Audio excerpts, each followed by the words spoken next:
Bonjour, ici Claudine Chauveau-Tardif, bienvenue aux Nouvelles locales. C'est une bonne nouvelle pour les citoyens actifs de Lac-Beauport. Grâce à une subvention du programme Circonflex, la municipalité est fière d'annoncer l'arrivée de nouveaux coffres à matériel sportif accessibles gratuitement. Que ce soit pour jouer en famille, bouger entre amis ou simplement essayer un nouveau sport, ces coffres sont là pour vous. Vous pouvez les trouver au parc Carrier-Chamberlain, au terrain de soccer, au terrain de tennis et de pickleball, au parc de la Rencontre et au parc Le Saisonnier. Le principe est simple, utilisez, amusez-vous, puis remettez le matériel en place pour que tout le monde puisse bien en profiter. Les dons d'équipements en bon état sont les bienvenus pour garder les coffres remplis et amusants. La Ville de Sainte-Brigitte-de-Laval est fière d'annoncer la publication du rapport annuel 2024 de la directrice générale, un document complet qui dresse le bilan des réalisations, des investissements et des projets structurants ayant marqué la dernière année. Ce rapport témoigne de l'engagement constant de votre administration municipale à offrir des services de qualité, à préserver l'environnement naturel et à planifier un développement harmonieux et durable pour le territoire. Il est un outil de transparence et de reddition de comptes. Il reflète les efforts déployés par l'ensemble des services municipaux pour répondre aux besoins de la population tout en respectant les orientations du conseil municipal. Pour connaître les faits saillants, rendez-vous au www.sbdl.net. Et dans la foulée des mesures prises pour assurer la pérennité des sources d'eau et des cours d'eau, le conseil municipal a adopté un règlement sur l'utilisation de l'eau potable dans les secteurs d'alimentation des puits municipaux. Celui-ci a pour but d'éliminer le gaspillage de l'eau afin de prévenir toute pénurie en cas de sécheresse et d'améliorer l'efficacité du système de distribution en régularisant les périodes de forte demande en eau. Le règlement s'applique à tous les bâtiments desservis par un réseau d'aqueduc municipal. Il est cependant suggéré aux utilisateurs de puits individuels de respecter les mêmes règles d'utilisation de l'eau afin d'épargner les nappes phréatiques.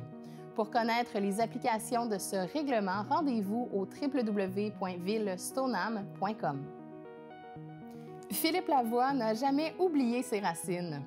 Originaire de Lac-Beauport, il y a grandi jusqu'à l'âge adulte avant de sillonner le monde en tant que scaphandrier professionnel.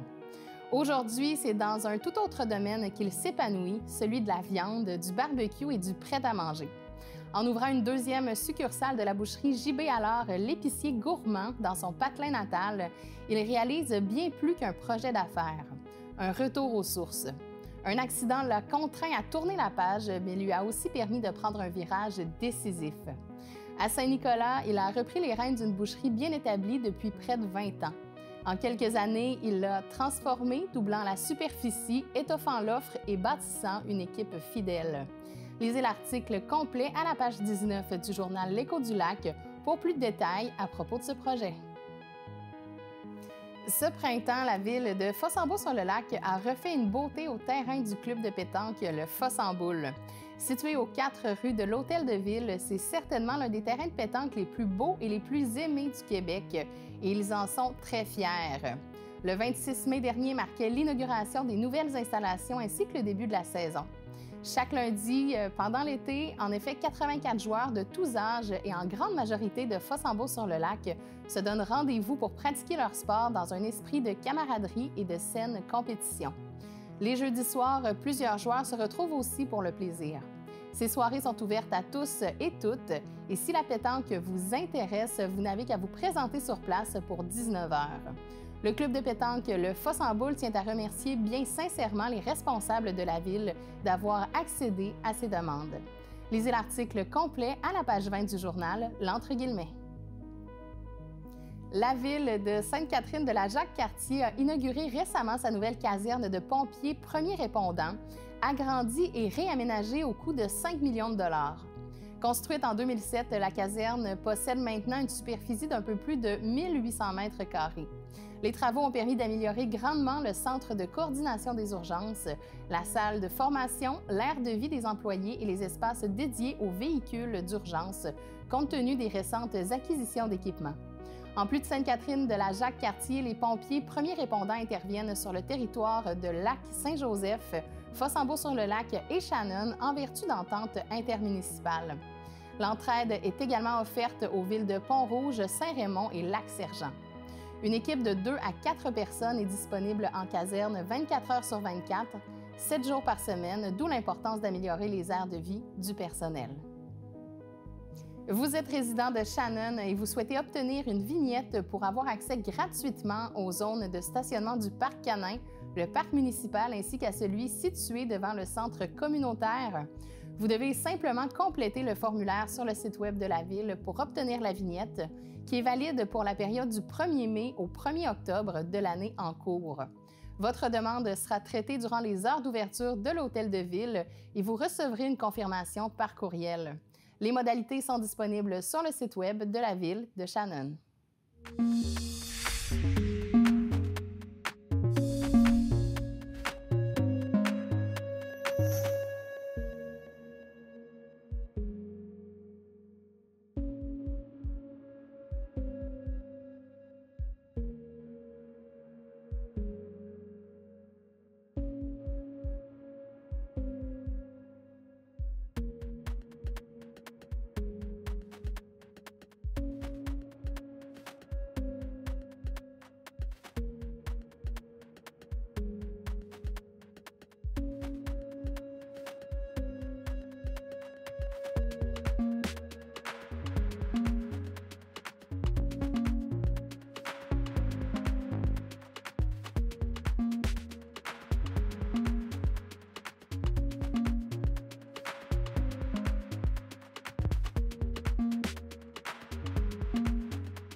Comment profiter pleinement de vos vacances tout en restant dans la région? En découvrant ces bonnes tables. Rendez-vous au www.mrcjacques-cartier.com pour découvrir toutes les adresses.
On vous propose maintenant 3 annonces du babillard de ccap.tv. Tous les jours à 13h et ou 14h30, profitez d'une excursion en eau calme d'une durée de 1 heure sur la rivière Jacques-Cartier. Prenez place à bord du canot Rabasca pour observer la vallée spectaculaire. L'âge minimum est de 6 ans et l'inscription est obligatoire au centre de service, soit au kilomètre 10 ou encore par téléphone au 88 848 31 69, poste 6. Le 27 juillet à 15h, découvrez Gaston Giroux, un chansonnier lors d'un concert francophone en plein air. Une activité parfaite pour savourer l'été en bonne compagnie qui aura lieu sous le gazebo au parc municipal. L'activité est gratuite et ouverte à tous.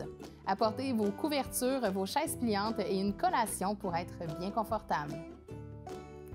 Et finalement, ne manquez pas le spectacle d'Andréane A. Mallette le 31 juillet à 19h30 au parc de la Commune à Charlesbourg. Avec la complicité de 4 musiciens, il nous propose Les Jardins dérangés, un spectacle ancré dans l'instant présent qui célèbre le bien-être et la lumière. Rendez-vous au parc de la Commune pour ce spectacle extérieur gratuit. C'est ce qui complète les nouvelles locales de la semaine du 21 juillet. À la semaine prochaine.